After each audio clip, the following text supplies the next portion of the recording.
কোরবানির হাটে ক্রেতা বিক্রেতাদের বিপুল পরিমাণ নগদ অর্থ ব্যবহারের ঝুঁকি এড়াতে আমরা তাদেরকে অনুরোধ করছি ক্যাশলেস লেনদেনের মাধ্যমে তাদের ক্রয় বিক্রয় কার্যক্রম সম্পন্ন করার জন্য।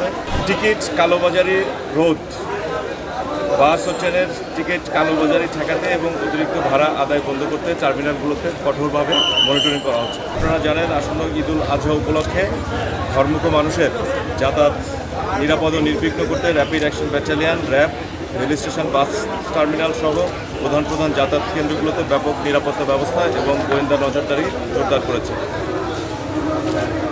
আমাদের দায়িত্বপূর্ণ এলাকায় অর্থাৎ র্যাব 3 দায়িত্বপূর্ণ এলাকায় কমলাপুর স্টেশন যোগাযোগ কেন্দ্রসমূহ রয়েছে। এসব যোগাযোগ কেন্দ্রে আমাদের অতিরিক্ত র্যাব সদস্য মোতায়েন করা হয়েছে। কমলাপুর রেল স্টেশনে আমাদের একটি অস্থায়ী কন্ট্রোল রুম স্থাপন করা হয়েছে। যে কোনো অপ্রীতিকর পরিস্থিতি এড়াতে 24 ঘন্টা টহল এবং গোয়েন্দা কার্যক্রম অব্যাহত আছে। টিকিট কালোবাজারি রোধ, বাস ও ট্রেনের টিকিট কালোবাজারি ঠেকাতে এবং অতিরিক্ত ভাড়া আদায় বন্ধ করতে টার্মিনালগুলোতে কঠোরভাবে মনিটরিং করা হচ্ছে।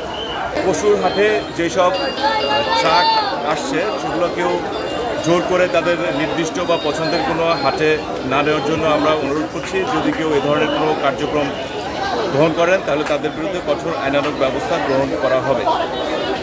কোরবানির হাটে ক্রেতা বিক্রেতাদের বিপুল পরিমাণ নগদ অর্থ ব্যবহারের ঝুঁকি এড়াতে আমরা তাদেরকে অনুরোধ করছি ক্যাশলেস লেনদেনের মাধ্যমে তাদের ক্রয় বিক্রয় কার্যক্রম সম্পন্ন করার জন্য। এতে করে অজ্ঞান পার্টি, মলম পার্টির এবং ছিনতাই চক্রের ঝুঁকিও এড়ানো সম্ভব হবে। জাল নোট শনাক্তকরণের জন্য আমাদের কন্ট্রোল রুমগুলোতে জাল নোট শনাক্তকরণ মেশিন রাখা হয়েছে। আমরা ক্রেতা বিক্রেতাদেরকে অনুরোধ করব, যদি তাদের কোথাও কোনো সন্দেহের উদ্রেক ঘটে তাহলে আমাদের সহযোগিতা নেবেন এবং এই জাল নোটগুলো পরীক্ষা করে নেবেন যে সেগুলো সঠিক আছে নাকি জাল। তো মানুষ তো ব্যাংকে যাবে